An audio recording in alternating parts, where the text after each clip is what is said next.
Sallallahu ala Muhammad, sallallahu alaihi wasallam.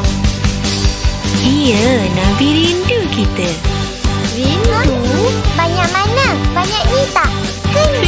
Rindunya Nabi kepada kita semua, sentiasa ingat kita dalam doanya. Nabi simpan satu doa yang istimewa, itulah syafaat untuk kita ke syurga. Ya Allah, izinkanku untuk bertemu kekasihmu. Wahai Nabi, ku ingin melihatmu. Muhammad, ku rindu. Salawat akan ku kirimkan kepadamu, oh Nabi Muhammad. Salawat ala Muhammad, sallallahu alaihi wasallam. Begitu banyak jasa dan pengorbananmu, melakukan yang terbaik untuk umatmu. Tak henti berdoa pada Allah yang satu. Wahai Nabiku, ingin ke syurga denganmu. Ya Allah, izinkanku untuk bertemu kekasihmu. Wahai Nabiku, ingin melihatmu. Muhammad, ku rindu. Salawat akan ku kirimkan kepadamu, oh Nabi Muhammad. Sallallahu ala Muhammad, sallallahu alaihi wasallam.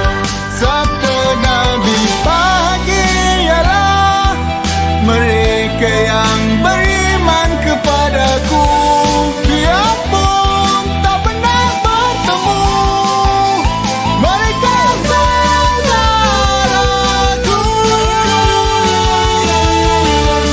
Salawat ala Muhammad, sallallahu alaihi wasallam. Salawat akan ku kirimkan kepadamu, oh Nabi. Sallallahu ala Muhammad, sallallahu alaihi wasallam. Ya Allah, Kami rindu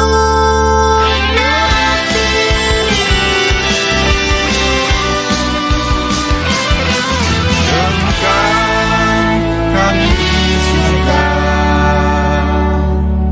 nanti.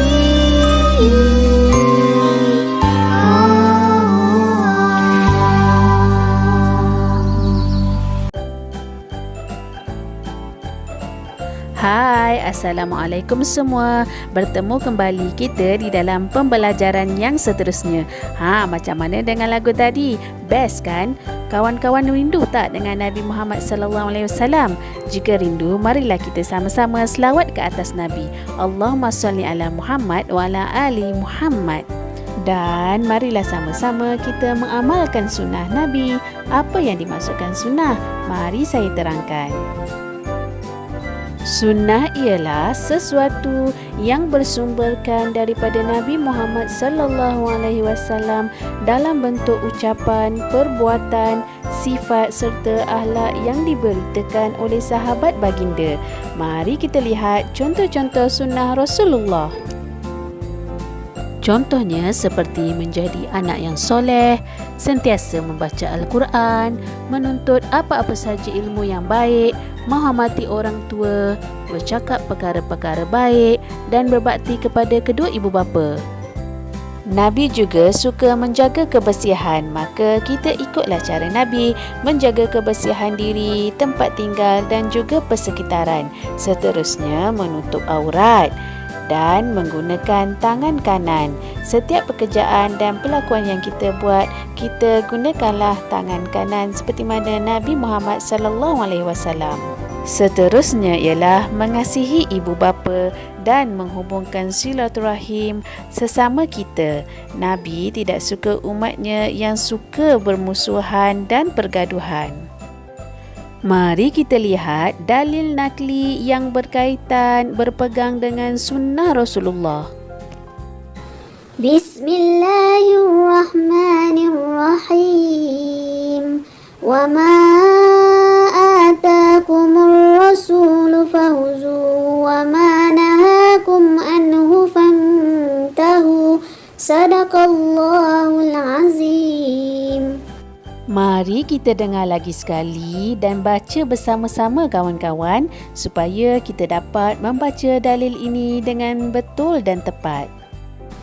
Bismillahirrahmanirrahim. Wa ma atakumur rasulu fahuzu wa ma nahakum anhu fantahu. Sadaqallahul azim. Sadaqallahul Azim, Surah Al-Hash ayat 7 yang membawa maksud apa yang diberikan Rasul kepadamu maka terimalah dan apa yang dilarangnya maka tinggalkanlah. Kawan-kawan, apa lagi? Marilah kita ambil, terima dan berpegang kepada apa yang ditinggalkan oleh Nabi Muhammad SAW kepada kita. Jika kawan-kawan sudah dapat menyatakan pengertian sunnah Rasulullah dengan betul serta dapat membaca dalil nakli yang berkaitan berpegang dengan sunnah Rasulullah dengan tepat, bermakna kawan-kawan telah menguasai objektif ini. Selepas ini, kita akan lihat pula pembahagian sunnah iaitu sunnah perkataan dan sunnah perbuatan serta kepentingan mengamalkan sunnah Rasulullah SAW dalam kehidupan seharian kita. Kawan-kawan dengar baik-baik ya. Seperti yang kita ketahui tadi, sunnah ialah perkataan dan perbuatan daripada Nabi dan diberitakan oleh sahabat baginda. Mari kita lihat bentuk-bentuk sunnah perkataan dan sunnah perbuatan. Sunnah perkataan ialah semua ucapan Nabi Muhammad SAW dalam bentuk suruhan, larangan serta galakan. Contoh sunnah perkataan ialah kelebihan membaca Al-Quran. Diberitakan oleh sahabat Nabi daripada Abu Umamah radhiyallahu anhu, katanya, aku telah mendengar Rasulullah SAW bersabda, hendaklah kamu semua membaca Al-Quran. Sesungguhnya Al-Quran itu akan datang pada hari kiamat memberikan syafaat kepada orang yang membaca dan beramal dengan hukum hakamnya. Riwayat Bukhari dan Muslim. Ini ialah sunnah perkataan dalam bentuk suruhan dan galakan. Nabi Muhammad SAW telah mengajak kita supaya sentiasa membaca Al-Quran kerana di dalam Al-Quran terdapat pelbagai hukum hakam yang boleh kita ketahui, dan yang paling penting sekali, pada hari kiamat nanti Al-Quran akan memberikan syafaat kepada sesiapa yang membacanya. Ini untuk mereka yang baca sahaja tahu. Sesiapa yang tak baca tak dapat. Jadi marilah kita sama-sama mengamalkan membaca Al-Quran dalam kehidupan seharian kita. Sekurang-kurangnya satu muka surat satu hari ataupun setengah muka surat. Ayuh kawan-kawan, senangnya nak dapat pahala. Contoh sunnah perkataan yang seterusnya ialah jauhkan sifat sombong dan bangga diri. Diberitakan daripada Harisah bin Wahab radhiyallahu anhu, aku mendengar Rasulullah sallallahu alaihi wasallam bersabda, "Mahukah aku memberitahu kepada kamu siapakah ahli-ahli neraka? Mereka itu ialah orang yang keras kepala, sombong, suka mengumpul harta tetapi tidak suka membelanjakannya untuk kebaikan." Riwayat Bukhari dan Muslim. Kawan-kawan, ini adalah sunnah perkataan dalam bentuk ucapan Rasulullah SAW yang melarang kita daripada bersikap sombong, keras kepala dan suka mengumpul harta tetapi tidak membelanjakannya untuk kebaikan. Kawan-kawan pun tahu kan keburukan sekiranya kita bersifat keras kepala dan sombong, buruk padanya, malah tidak disukai oleh orang sekeliling.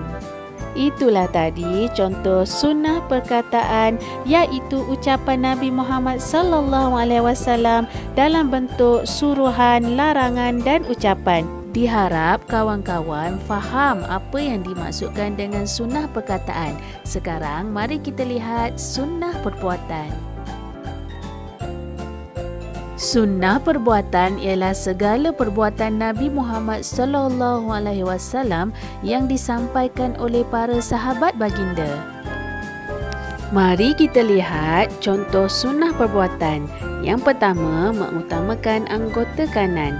Diriwayatkan daripada Aisyah radhiyallahu anhu bahawa beliau berkata, sesungguhnya Rasulullah sallallahu alaihi wasallam suka memulakan dengan anggota kanan ketika memakai kasut dan bersuci. Mulai hari ini, marilah sama-sama kita mengutamakan anggota kanan, makan dengan tangan kanan, pakai kasut dengan tangan kanan, melangkah keluar rumah dengan kaki kanan dan segalanya kita utamakan anggota kanan. Sekiranya kawan-kawan telah mengutamakan anggota kanan, maksudnya kawan-kawan telah mengikut sunnah hari ini. Contoh yang kedua ialah merendah diri seperti Nabi Muhammad sallallahu alaihi wasallam. Diberitakan oleh Anas bin Malik radhiyallahu anhu menceritakan bahawa Rasulullah sallallahu alaihi wasallam sentiasa merendah diri dan terlebih dahulu memberi salam kepada sesiapa yang dijumpai walaupun kanak-kanak. Riwayat Bukhari dan Muslim. Oleh itu kawan-kawan, marilah kita mengikut contoh ini. Marilah kita memberi salam kepada sesiapa sahaja yang kita jumpa. Tidak kiralah mereka itu lebih muda atau lebih tua daripada kita. Ini dapat mendidik rasa rendah diri dalam diri dan hati kita. Contoh yang ketiga pula ialah menggosok gigi. Diriwayatkan daripada Huzaifah radhiyallahu anhu bahawa beliau berkata, Rasulullah sallallahu alaihi wasallam apabila bangun daripada tidur, baginda menggosok giginya dengan menggunakan siwak atau kayu sugi. Riwayat Bukhari dan Muslim. Ini adalah amalan Nabi Muhammad sallallahu alaihi wasallam apabila bangun daripada tidur. Kawan-kawan, lepas bangun daripada tidur ada gosok gigi tak? Jika belum buat, marilah kita sama-sama buat setiap hari seperti mana Nabi buat. Itulah tadi contoh-contoh sunnah perkataan dan sunnah perbuatan. Diharap kawan-kawan dapat memahami setiap contoh bagi sunnah perkataan dan sunnah perbuatan. Sekarang mari kita lihat kepentingan mengamalkan sunnah Rasulullah ini dalam kehidupan seharian kita. Kepentingan mengamalkan sunnah Rasulullah sallallahu alaihi wasallam ini ialah yang pertama, menunjukkan bukti kecintaan kawan-kawan kepada Rasulullah sallallahu alaihi wasallam. Yang kedua, kawan-kawan akan mendapat syafaat Rasulullah sallallahu alaihi wasallam di akhirat.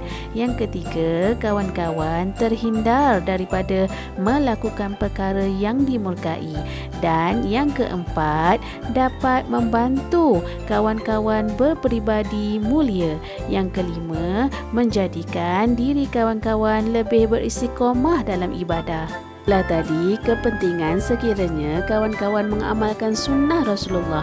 Marilah kita mulakan hari ini kawan-kawan. Mari kita bincangkan sunnah Rasulullah sallallahu alaihi wasallam yang boleh diamalkan dalam situasi di bawah. Yang pertama, menutup aurat. Walaupun kita mandi di tempat awam, hendaklah kita menjaga aurat kita. Yang kedua, semasa makan, makanlah dengan menggunakan tangan kanan. Yang ketiga, menghubungkan silaturahim antara ahli keluarga dan saudara mara yang bersama-sama menyertai aktiviti kita. Yang keempat, menghormati orang tua. Dan yang kelima, menjadi anak soleh dengan bersifat ringan tulang, membantu orang tua, mengangkat barang dan tidak bergaduh bersama adik-beradik. Kawan-kawan nampak lagi tak sunnah Rasulullah di dalam situasi ini? Jika nampak, kawan-kawan bolehlah bincangkan bersama ibu bapa, adik-beradik dan rakan-rakan yang lain. Itu sahaja untuk kali ini. Assalamualaikum. Sehingga berjumpa lagi. Bye.